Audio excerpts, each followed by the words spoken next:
is going on, everybody? I'm BobbyFi, and I'm here to do my 5 and 5.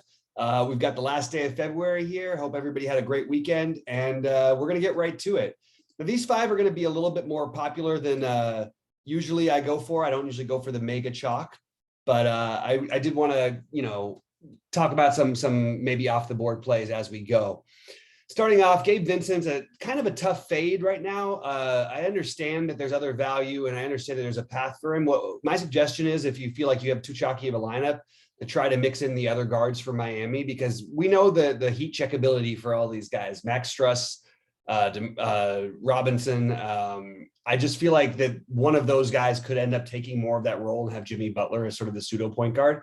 And it's not like Vincent has to crush, but it's hard to ignore him at this price on DraftKings. So as of right now, he's a core play for me, but hoping other value opens up, or at least maybe I'll take some shots if I have too chalky of a build and maybe throw a little Max Struss or Robinson in instead. I also really like Tyler Hero, and we'll get down to another guy I love and Jimmy Butler in that game in just a second. But I think Vincent's your obvious one. I think Goodwin is going to be the pretty clear chalk along with Vincent. The issue I have with it is I don't think, one, he has to get there because it's not like they run the offense through him. The other thing is that Osman could take over some of the point guard roles, and they could sort of run in the half court through Love, through Mobley, through Marketing like they have been, which has been kind of a shocker. So I have Goodwin / Osman. Right now I've got them sort of split up on DraftKings, but I will be getting exposure to both. I think they're good, like just core plays to have for cash, and I think that they make sense for tournaments as fillers. I don't think that you're going to be off the board enough by using these guys, but they are guys who are going to be in my main lineups as of right now. All right, next, Jimmy Butler, one of my favorite plays in the slate. Absolutely love him with no Lowry in a great matchup against Chicago, his former team on top of it. It'd be better if it was in Chicago, then we get the actual revenge narrative. But I just love Jimmy Butler in this spot. They tend to run everything through him.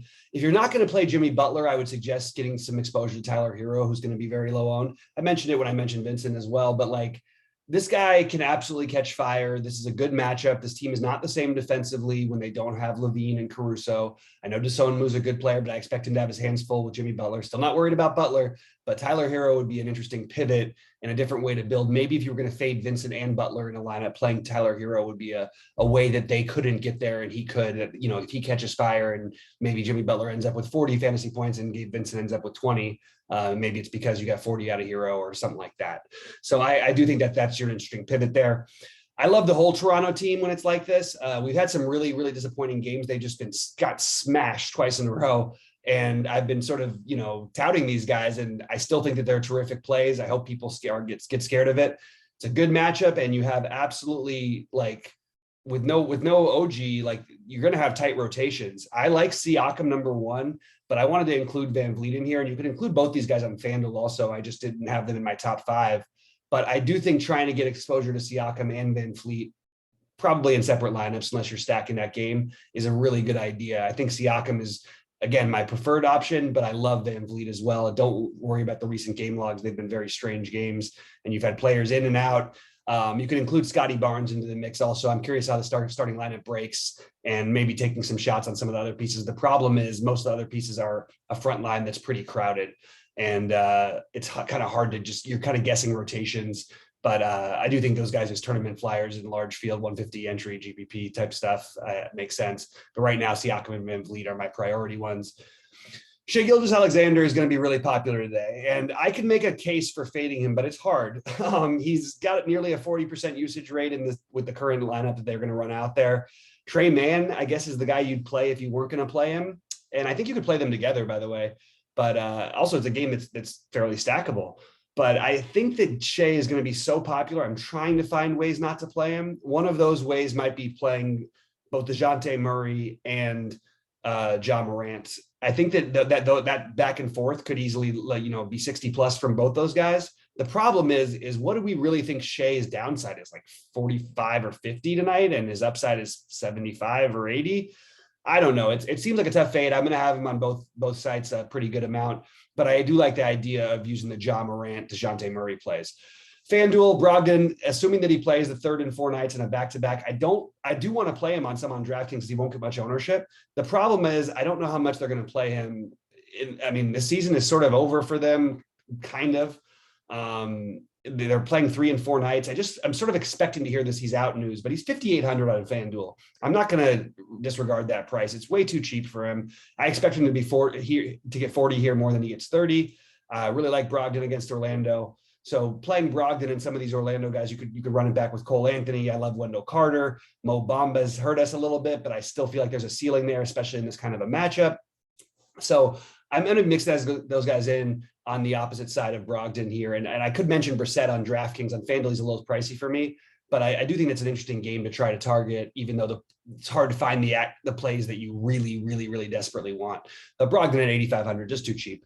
Giannis 11.5. Again, I don't have Giannis in my DraftKings because I think it is a little harder to get him in. You can get him in. I just really like the high 8K, 9K guys, like the Toronto guys, like the SGAs, like the DeJounte Murray and Ja Morant's. So I am using Giannis more where it's easy to get him with some of those guys, and that's on FanDuel.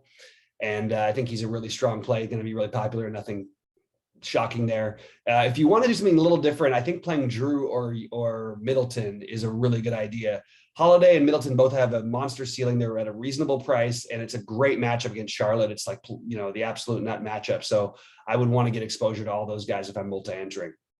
Jimmy Butler, also a priority play on FanDuel. He's going to be more popular on FanDuel, but I'm going to eat some of that chalk. I really do like Butler tonight.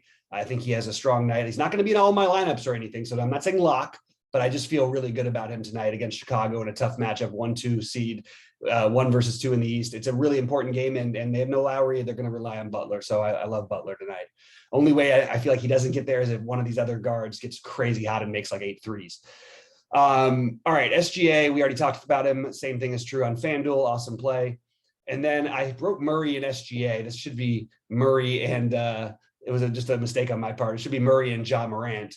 I think that's a really good way to try and just take a shot on that game. Like you could get 65, 70 out of each of those guys if the game stays close enough. And I just think it's a great game environment. We just saw, a 300-point game basically played by the Spurs against Washington the other day. We know Memphis likes to run. It's going to be hard for the Spurs to hang in there, but if they do, that Murray Ja could really pay off for you. So sorry about the SGA writing. I do love SGA, but I'm going to correct that right now and say Murray and I'll say Ja, excuse me. It's been a long day already. Anyway, so that's more what we're going for. Anyway, guys, good luck to everybody tonight. Join Rody and I at 6 Eastern. We'll be breaking down the slate live before lock. We'll probably go till about 6:30. And let's crush it tonight. Good luck, everybody.